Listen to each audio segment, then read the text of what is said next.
Are you ready to become yourself? For years, dozens of people from all walks of life have turned to this one man, Leslie Tanner, desperate for the tools to reshape their life in our raised, godless world. Utilizing a unique blend of good-natured humor and brass tacks education, his innovative approach has helped innumerable people reach new levels of consciousness and personal power. Leslie Tanner, a controversial but selfless and massively influential figure, defies categorization. Since he and his life-changing program rose to fame, the expert class has desperately attacked him as a clown, snake oil salesman, or predator, attempting to silence him precisely because he is so effective at helping others become happier and more powerful in their own lives. From the most challenged, the mentally ill, handicapped, women, and mentally retarded, to the most successful athletes, entertainers, business owners, medical doctors. Regardless of your station, Leslie Tanner has committed his life to giving you the tools you need to transform your life. So, are you tired of being in near constant emotional and physical pain? If you could snap your fingers and have $1 million, would you do it? Is there a you buried deep inside whose power and will yearn to be expressed? It's a whole life-changing program. If they get half of what I got out of this program, they're going to have a much happier life. It was fun. I really loved doing the program. I loved learning about myself. It was just amazing. So if you have an interest in transforming your life once and for all, come along. I have so much to show you. In a moment, you'll have the opportunity to call the number you'll see on the screen and speak to me, Leslie Tanner, directly. Together, we'll tackle the most critical issues related to unlocking your true individual power and reaching your fullest potential. Let today be the first day of the rest of your life. Welcome to Explorations.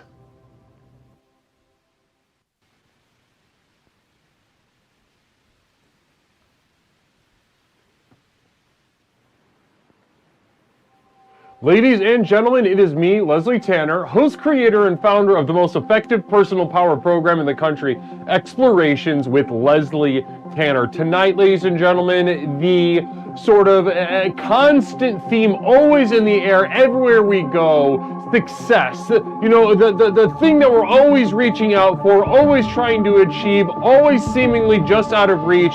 And tonight we are diving headfirst into exactly this theme and extrapolating the power of the next level. Let's get going, everyone. Namaste, explorers. How are we all doing out there on Explorations with Leslie Tanner? It's me, Leslie, host, creator, and founder of the most effective personal power program in the country, Explorations with Leslie Tanner. How are we in chat, huh? How are we in chat? Talk to me right now, because I need to know exactly what the energy level is in the chat, as I always do at the beginning of our journeys together. Namaste. Namaste to Kook. Namaste to Onion Plug. Namaste to Pox Holiday. Oh my goodness gracious. Pepperoncini. Pooper shit pissy cocksniff panties. Just kind of playing a little bit of jazz, and weirdly enough, kicking off a you-know-what. Oh my goodness. Before I can say, before I can get my 2 cents in, ladies and gentlemen, you know what it's time for. Kicked off by a communal vision by our producer and brother of Devoted Light, Pepperoncini. Guys, namaste to you. And namaste to One Run Chef for a beautiful subscription also. Namaste to you.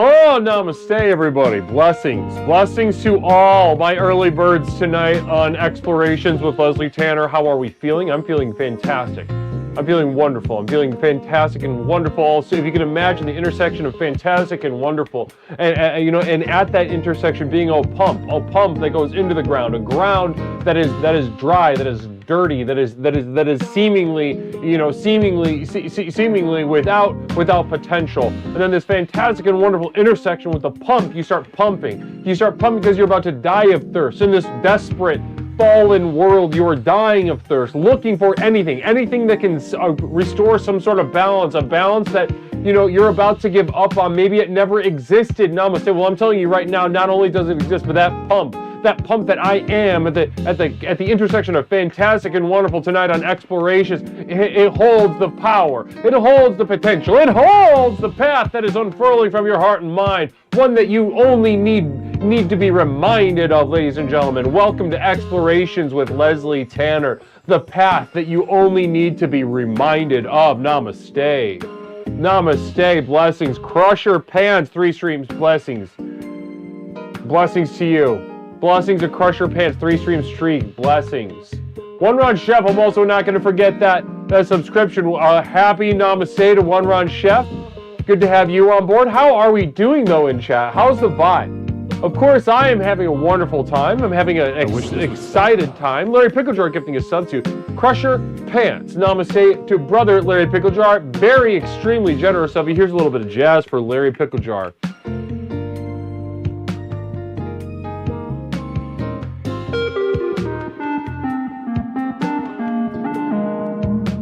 Oh, wow, what?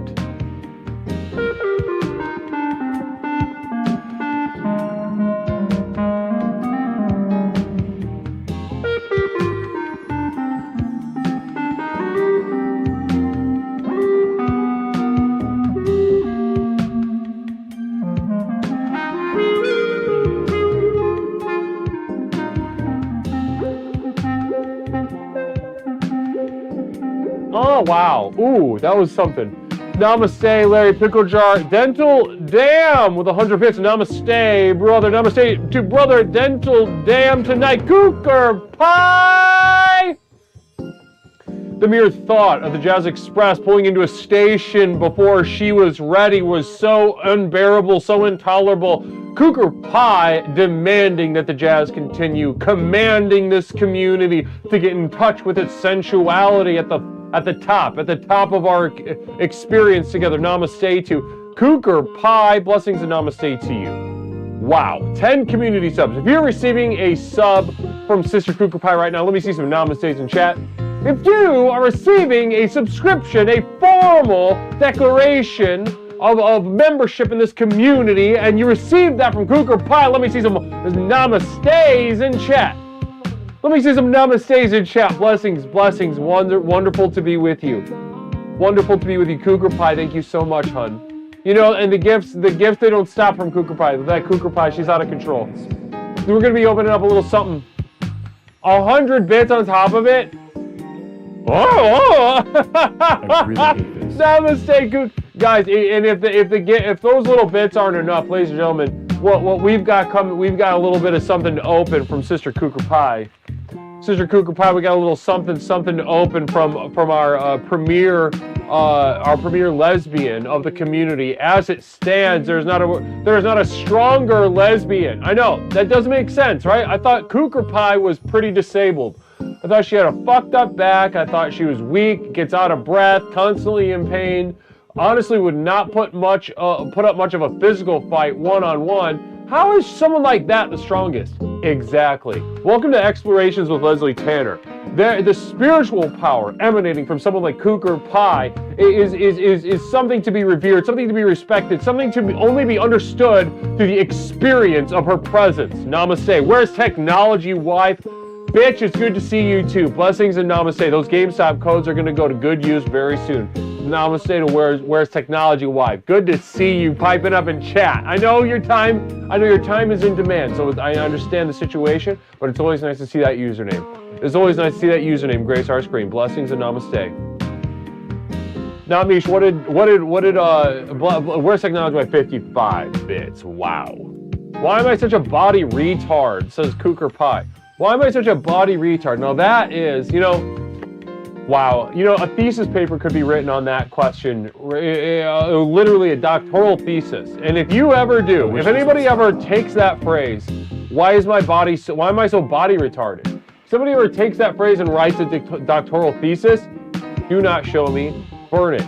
Burn it in the trash. Just because I said you could do it doesn't mean you should. Doesn't mean that the world benefits from it. Namaste to you. If you are an academic and you are writing a thesis, stop, quit. You are wasting your money.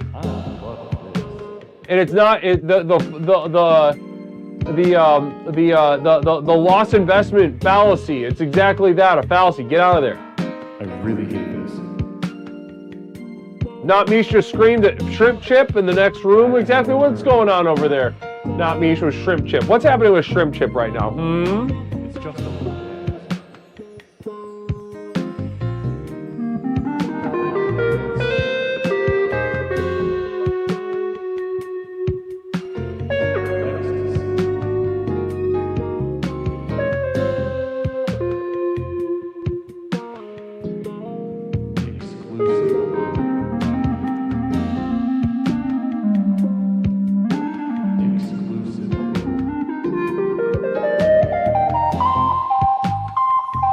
Oh, yeah.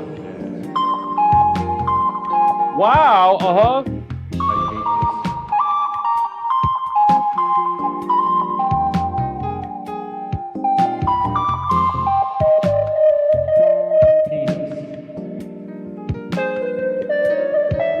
I wish this would stop.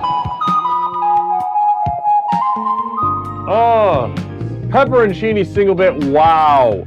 Very slutty in the chat right now. Guys, ladies and gentlemen, I got a bunch of sluts on my hands.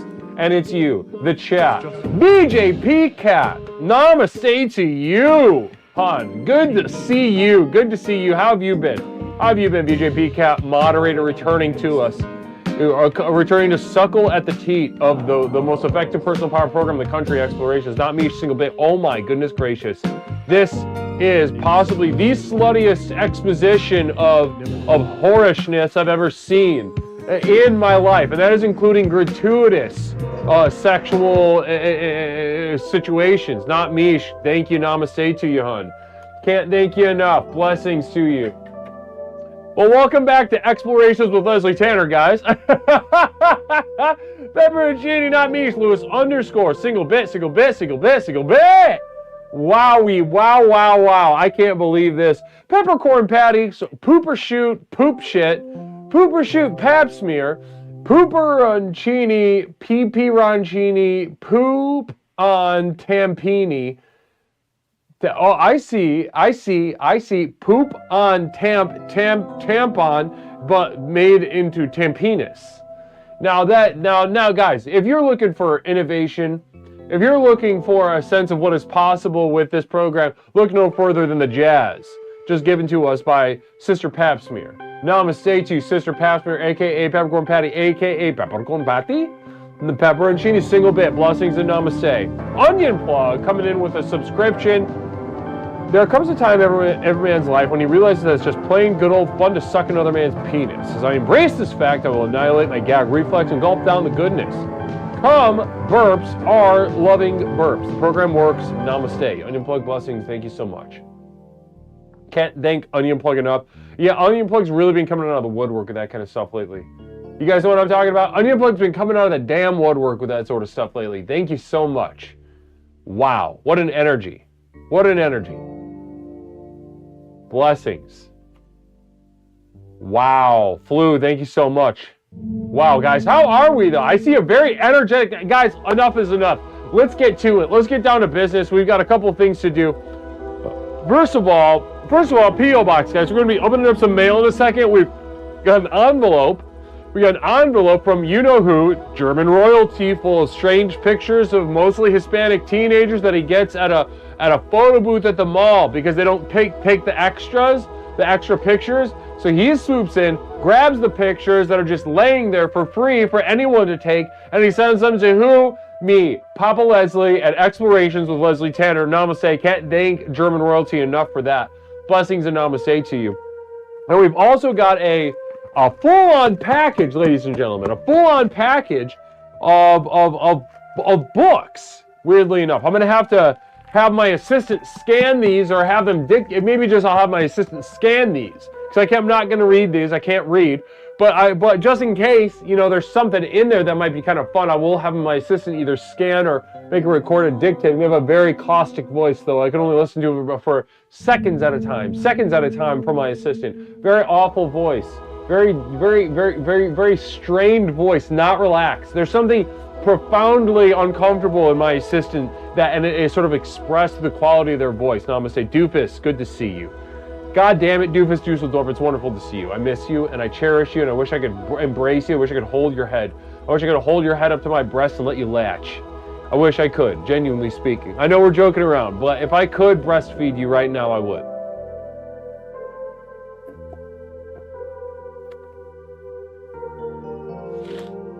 Oh, Commander Caleb, I can't read the brand. I can't read the brand. Good question. Can't read. So I'll have to get someone on my team to get back to you on that. Okay, someone on my team will get back to you on that. Well, it's good to be with you guys. So that's the P.O. Box. We're going to be opening up some beautiful mail tonight. Gorgeous mail from the community. Also, guys, let's plant the seed right now. If you're looking for the exclusive library of program materials, what you're looking for is my community of devoted light at patreon.com.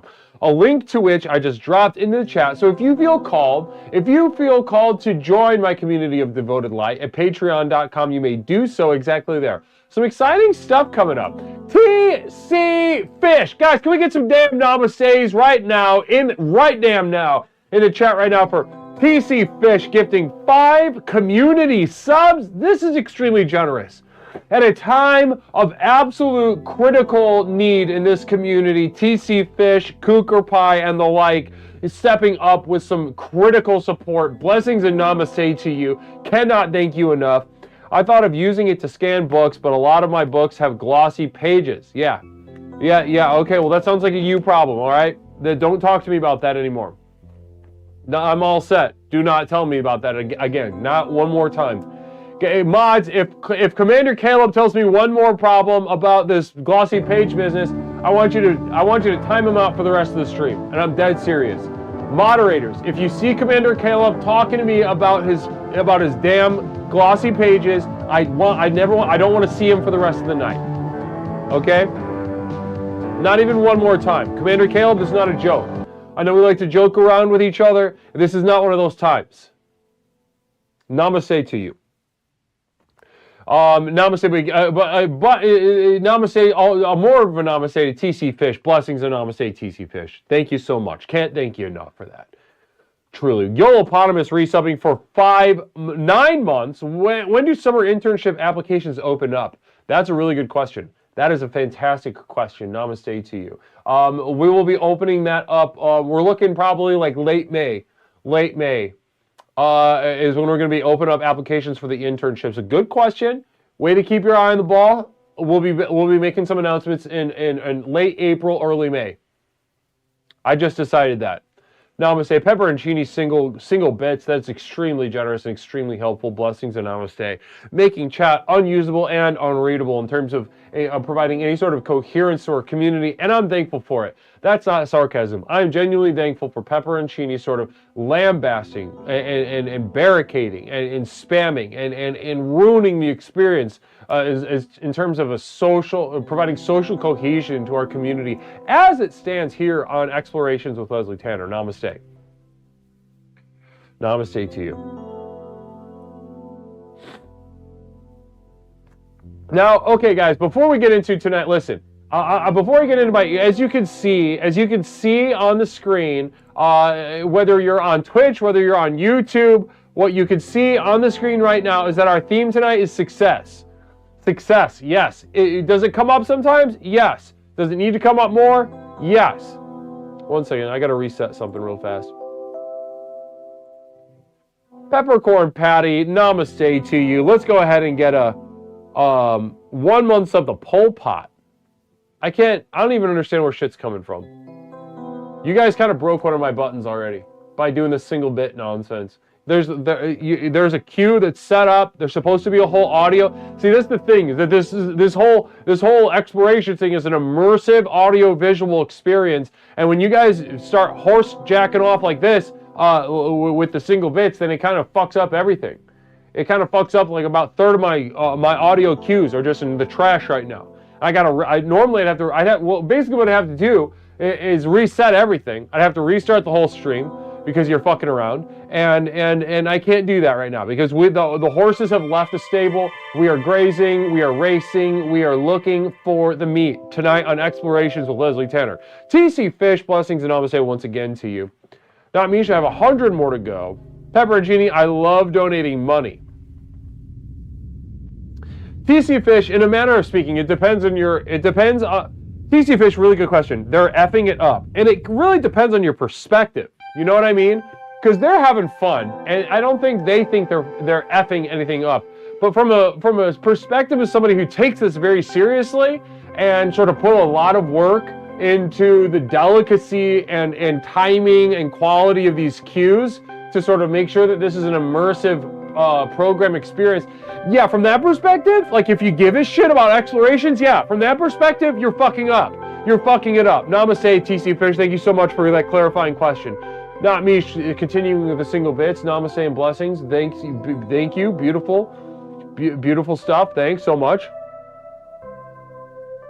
Kookaburra, how do I donate without starting a jazz train? Well, that's a roll of dice. If you use Twitch, it's just a possibility. If you wanted to use PayPal, sometimes Here, I'll put PayPal up and I'll just in case, all right? If you want to use PayPal. PayPal doesn't like,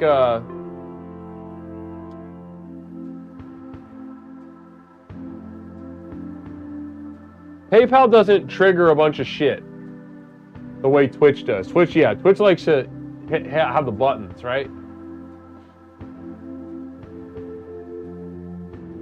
That's what Twitch likes to do.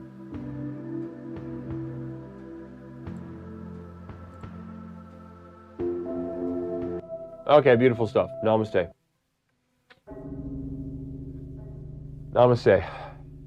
All right, guys. So listen, tonight we're getting into success, right? Success. As the infamous adage goes, success feels good because you are good when you do it. It's one of the few times that you really, truly, genuinely need to listen to your body. There's two situations that are, in my opinion as a therapist, unequivocally, you must listen to your body. And that is when you're succeeding, it feels good, right? You got to listen to that. And then a flip side of that, when you're failing, feels bad. You got to listen to that. Your body knows. Your body is, and these feelings that you get in your body are a more accurate sort of correlation with your belief system than any of the nonsense fairy tales you tell yourself with your conscious mind. We're talking about the amygdala. We're talking about the base of the brain. We're talking about the most basic beliefs that we have. You want to find out what you really have? Listen to your body when you're succeeding or failing. And tonight we're looking at one side of that coin, success. Ladies and gentlemen, we are going to take a look at success. Now, a lot of people say, Leslie, don't you tell us to fail and that it's good to lose and fail and that it's a means for spiritual transformation? It doesn't mean that failure is good and success is bad? Wrong. Success is good and always will be good. Success is good and always will be good, period. If you succeed, you're winning and you're achieving something and that feels good. If you're failing, it feels bad. But Leslie, if I lose, I get to spiritually transform. Isn't that what we want to do? Isn't that success in its own way? Spiritual transformation? No! Absolutely not.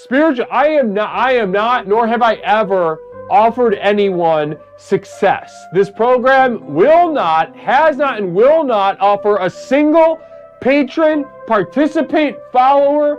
We will not offer you success. Success feels good, failure doesn't. Spiritual transformation is a result of failure, therefore it feels bad. It is losing and it feels bad. It's dying.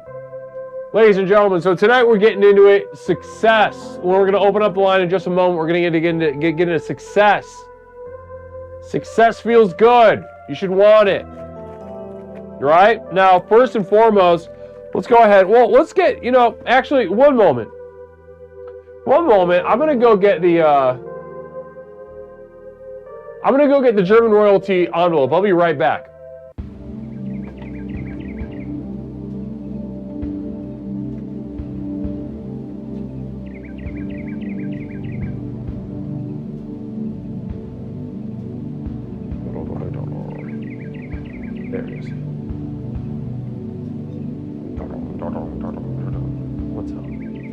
it tastes, okay?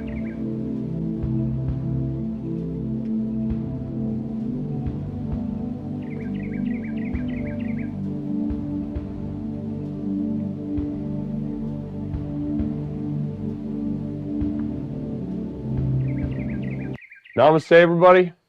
Namaste, everybody. Let's get back into it. Where's the goddamn button? Here we go. Namaste, everybody. Blessings and namaste to you.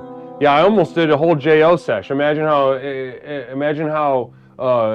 you know, potentially risky that could have been for our little project. Sometimes when I go, not the big break, because I don't take that long to jack off anymore, but sometimes when I go out for like 30 seconds to a minute, sometimes I crank it. And that could have been one of those times. Imagine.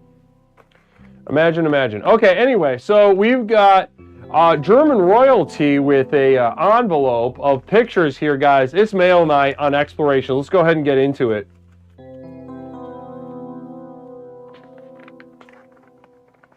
I do, YOLO. You're absolutely right, YOLO. A newly minted brother, I don't know what you are, YOLO, brother or sister of devoted light. Namaste to YOLO and Pooh in the alleyway for our being two of our newest members of the community of devoted light. Blessings and namaste.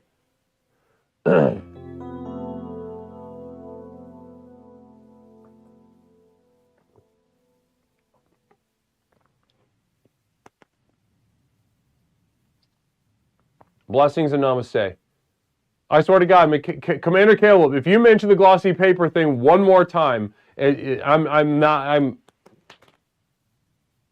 Moderators, please watch out. Okay, let's get into this. Pictures from, all right, so, oh, this is cute. All right, let's start with this one. This is a really nice one. You're not going to be able to see any detail, really, but here, let's back it out just in case. So we've got a couple. It's a black couple, about 25 to 30. Again, they're black, so it's difficult to tell. The black doesn't crack, and it can be, you know, I've been thwarted many a time. I know my intuition is strong, but I did a sort of work trade program once with the Leslie Tanner Community Center and a local black church.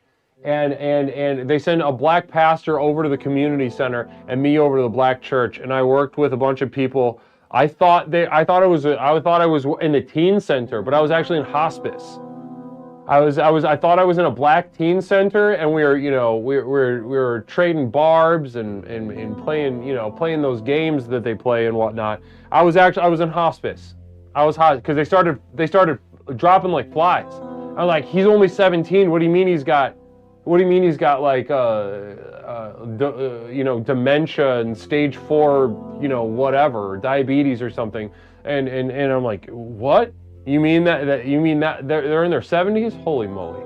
Anyway, no idea how old they are. Beautiful couple, very cute. They're like playing little games. They're kissing each other. They're smiling. She's picking his nose, and he's like, what? No, that's cute. They're in love. I love that. All right, we've got what seems to be, this is when German royalty is really on the, he's really doing some wild stuff. These girls are like 4 years old. Cute.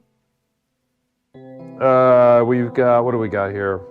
A young teen couple would be my guess, about 17 years old. Hispanic. And they're in love. They're in love. I believe it. He's kissing her, she's kissing him, and then they're just kissing each other in a third frame. And that's a memory right there. That's a memory right there. Hopefully they both got a copy of that.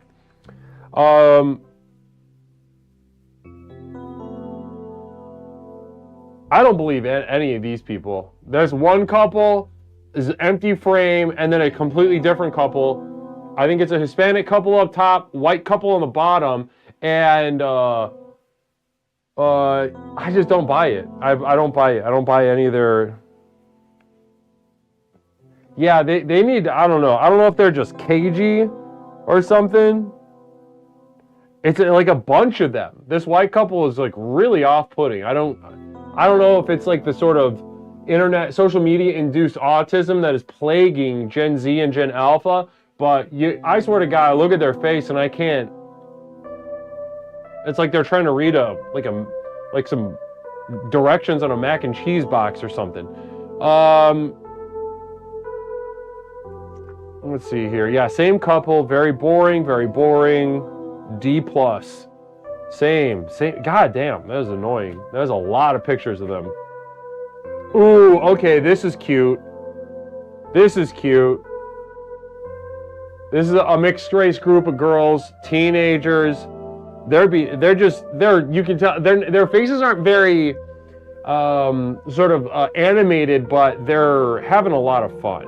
You can tell they hold each other in a good deal of affection. So, all right, that was a good little batch. Namaste to German royalty.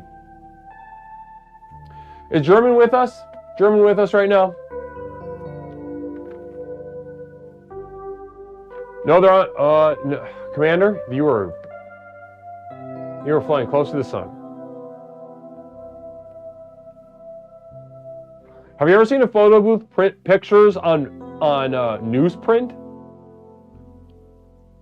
I think you're being a smart ass. Don't test me right now. Don't test me, Commander Caleb.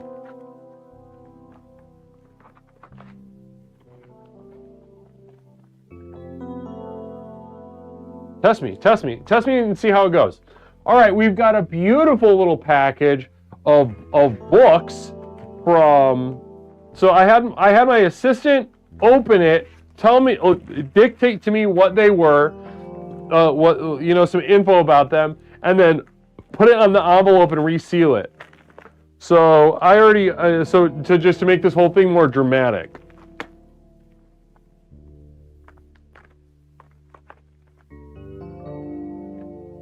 Here we go. Thanks so much again, Namaste to Kukra Pie, for this beautiful book. Little collection. Oh, we got. I thought it was more, but it's 2. Okay, here we go. So, oh my goodness. I've heard about these. Now, ladies and gentlemen, I don't know if you've heard about a certain author taking the literary world by storm, seemingly out of nowhere, right? Literary types, I don't know if you guys know, is Legio X Legio? I don't know how to pronounce your name. Are you in the chat right now? I forgot what your Twitch username is. No way, are they? Oh, you nasty bitch. That's awesome. This is exciting. Okay. Now, the literary types are famously up their ass. It's a sort of like base survival instinct, because it's like a dying art form and a community that no one's cared about in like well over 50 years. And so they kind of they take it really seriously. And so what we've got is somebody who breaks through all that. Came out of nowhere, in whose trademark style is simply undeniable. As Kukra Pie just pointed out, yes, we're dealing with some Quan Mills. So this first book, and as Kukra Pie mentioned, it is signed. This is a signed Quan Mills a book. So here we go. This one's called "This Hoe Got Roaches in Her Crib." Quan Mills, the one and only. This hoe got roaches in her crib. Namaste. Namaste to Kukra Pie and to Quan Mills. Namaste. So, I'll read a little bit of the back on this one. I sort of read. So I had it dictated and I memorized it. Austin Watkins, 35 and a single father, finds himself in a precarious situation. Currently locked up in Chicago's Cook County Jail, he knows that Fredquisha, the trifling mother of his only daughter, is a despicable, careless, and reckless thought who is the antithesis of caring, loving black motherhood. We're not gonna go through all that, but because it's a lot, as you can see. It's like 5 paragraphs. I'm not gonna do that, but very exciting stuff. This hoe got roaches in her crib. And then we not just one, we got 2.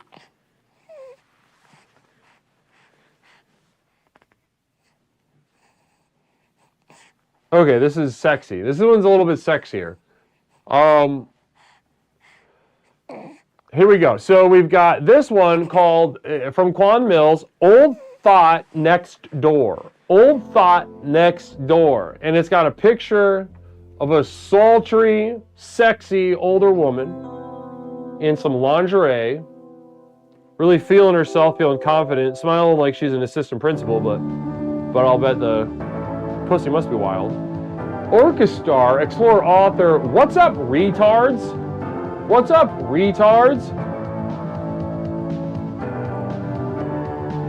What's up, retards? From Orchestar. Namaste to you, Orc. Good to see you. Always good to feel Orchestar's presence here on Explorations with Leslie Tanner. Sort of a clarifying tonic. You know, when she gets revved up, starts holding people's feet to the fire. Really keeping a lot of you artards honest. Namaste. Here we go. So, Old Thought Next Door, Quan Mills. Okay. And this one's also signed? Oh my goodness. Also signed. Okay. Meet Vernita Ernestine Washington, a feisty 76-year-old woman who doesn't care what you think about her ways, especially for a woman her age. Yeah, she might be a senior citizen, but she'd be the first to tell you age ain't nothing but a number. She's convinced the honeycomb between her legs doesn't taste a day older than 40. Don't let the gray hairs fool you now. A retired employee of the Illinois Department of Motor Vehicles, Mrs. Washington runs the mean... Oh. A retired employee of the Illinois Department of Motor Vehicles, Mrs. Washington runs the mean, cold streets of Chi-Town, messing with all types of young thugs with multiple felonies. A widow for some time now, Vernita is determined to make up for her stale marriage. I mean, it's a little more than stale if she's a widow. However, when a major health scare sets her back, she finds herself losing everything. Reality sets in that her time on Earth is about to come to a close. Now faced with a death sentence, Vernita seeks to live out her remaining days being the biggest old super freak. She gets her mojo back and begins living her life again. But a major surprising twist will throw her life into more unpredictable chaos. Wow.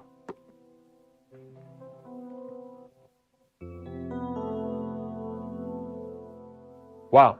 Fantastic stuff. Namaste to...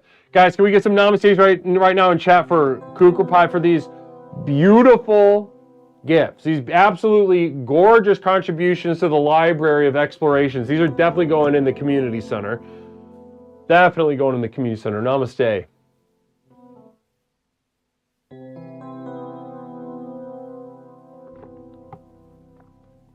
You know, and it's always fun. It's fun how, you know, essentially what this author, you know, the author's success is based on a simple question. What if we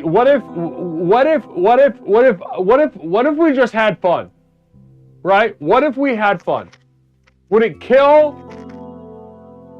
artists to have a sense of fun? Holy moly. Would it kill artists not to turn their existential crises into a multi-level marketing campaign and sort of just coerce and emotionally terrorize anybody within an earshot of them? Is that too much to ask? What if we had a little fun? What if, right? What if we had a little fun? Namaste. All right, beautiful. Manage your imagination. Fun. What the heck is that? Namaste. That's really beautiful. Thank you for that. Thank you for that. Real quick, everyone, before we get into tonight's theme and open up the line, is there a clicking on the audio? I listened back to a VOD the other day, and I was like, what the fuck is that clicking sound? But I couldn't tell if it was I couldn't tell where it was coming from.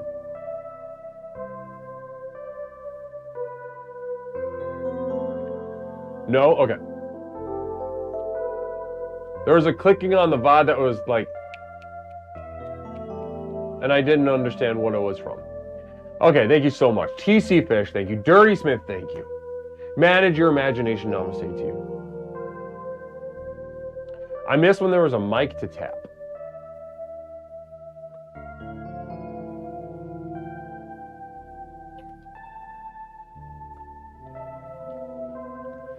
Let's do a poll. I'm gonna completely ignore it, but I'm curious. Let's do a poll that I'm gonna ignore.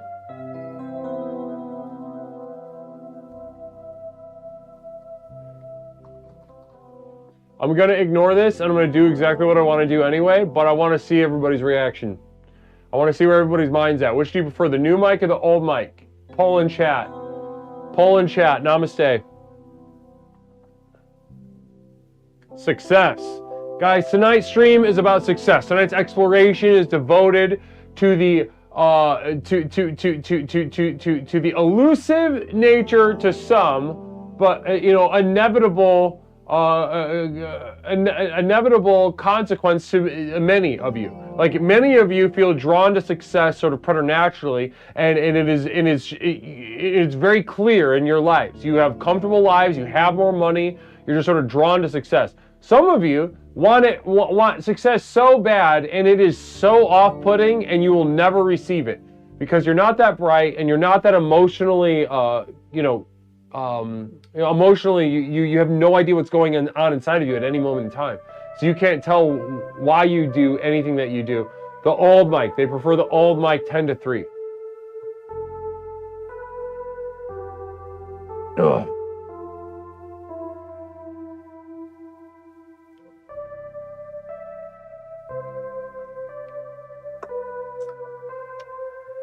All right, interesting. All right, let's go ahead.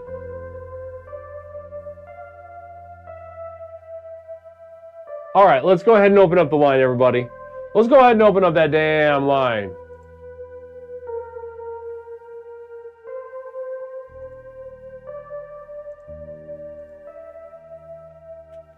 Guys, we're getting into success. We're getting into success tonight. Who wants it? Who doesn't want it? What was the time that you succeeded in life? How did it make you feel? How long did that feeling last? Did you find yourself looking for it again? Or was one enough? Maybe some of you had succeeded so much that you saw what I am trying to communicate to so many every single exploration. Maybe you saw the bleak dead end. You saw where that road led.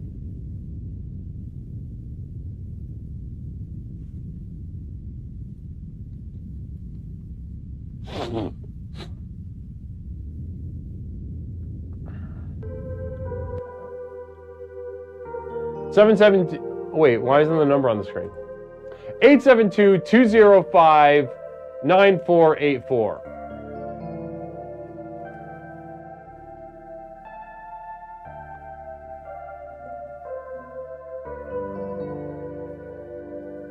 Eight 872-205-9484. Caller, welcome to Explorations with Leslie Tanner. My name is Leslie. What's it that I could call you tonight?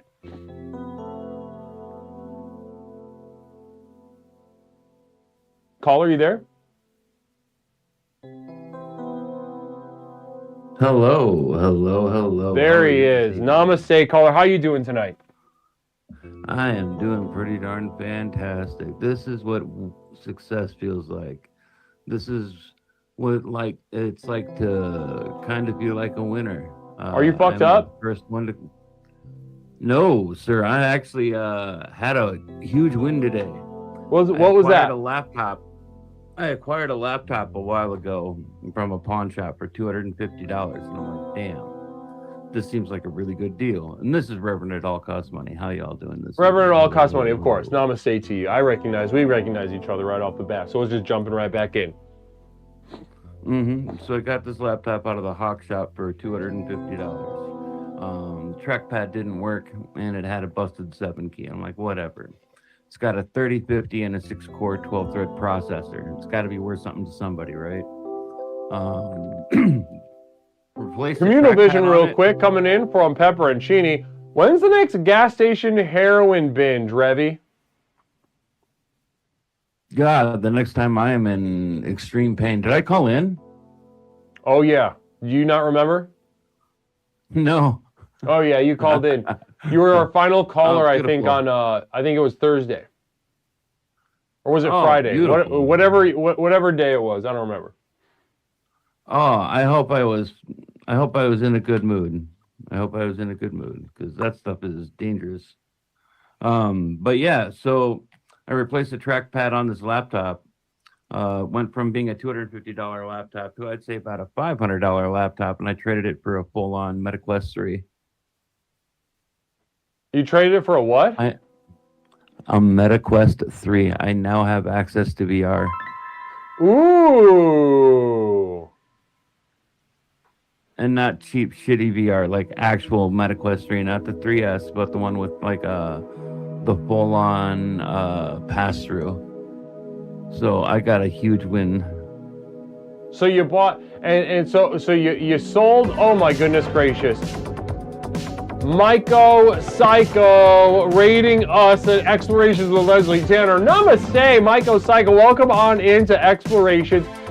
Wonderful to have you guys. Come on in. This is the most effective personal power program in the country, and right now we are on the phone with brother. It all costs money. Reverend, it all costs money. Namaste to you guys. Tonight we're getting into success. Success is our theme this evening. So namaste. Listen, Raiders, if you got something, if you got a relevant story, theme, question for me, namaste. Give us a call, 872-205-9484. Welcome on in. Now, it all costs money. Got a $250 laptop at the pawn shop. Resold it for the price of a VR headset. Am I hearing you right? Kind of. I bought a broken laptop, as in the trackpad on it didn't work, right? It had, like, the whole trackpad was dead. You couldn't click on it. Sure. There was no mouse on the screen. You had to use an external mouse. I found a replacement trackpad, bought it online. Some off-the-wall store. I wasn't even sure I was going to get it. It wasn't even Temu or Amazon. It was just, I found it, right? Uh-huh. Showed up in the mail, successfully tore the laptop down, replaced the trackpad, popped it all back together. It didn't work. And I'm like, fuck, this guy really wants this laptop, and I really want this MetaQuest 3. He was a coworker, so we were going to just do a straight-up exchange. He was still into it, but I'm like, nah, fuck that. So I took it apart 2 more times. Finally got the little pins to line up, let it charge overnight, shut it down, restarted it. Sure shit, trackpad worked. No problem. Success. And he traded you for the MetaQuest 3. Yes, sir. I gave away this laptop for a MetaQuest 3. Wow. And this feels good. This feels like success, like a win. Yes, indeed. Especially since the trackpad fucking worked, man. Like, I don't know if you've ever worked with small electronics or laptops, but I successfully transplanted a trackpad on the first try. Yeah, listen. Yeah, I have indeed. I'm pretty adept at working with small electronics, but it is difficult, right? They are delicate. They're small. Their parts. You know, it's not nearly as forgiving as like a desktop computer. Indeed. Which I finally got mine slightly under control. I was able to stream the last couple of days without my computer crashing. That feels pretty damn good too. And rather successful. I'll bet. Look at this. And so talk to me about this feeling of success, right? Now, why does it feel good for you, Reverend All Customer? Why does it feel good to succeed rather than fail? Like let's say you bought this laptop, you got a little replacement trackpad, and it didn't work. Talk to me about that experience, huh? Well, the good news is he was still into it because one of his partners, he's in a poly group. One of his partners has decided to go back to college and desperately needed a laptop to go back to school. So they were going to do it anyways.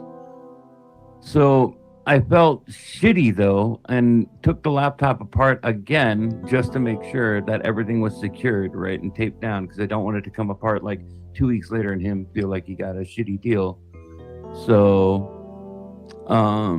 I think even if it had failed, I'd still be into it. I'm like, all right, if you're still into it, I'll do the trade. But I was honest about what he was going to get, but it just fucking worked. So I don't have to worry about it. Wow. And so it was for basically somebody in a polycule? Yeah, he's in some type of polycule, but it's one way.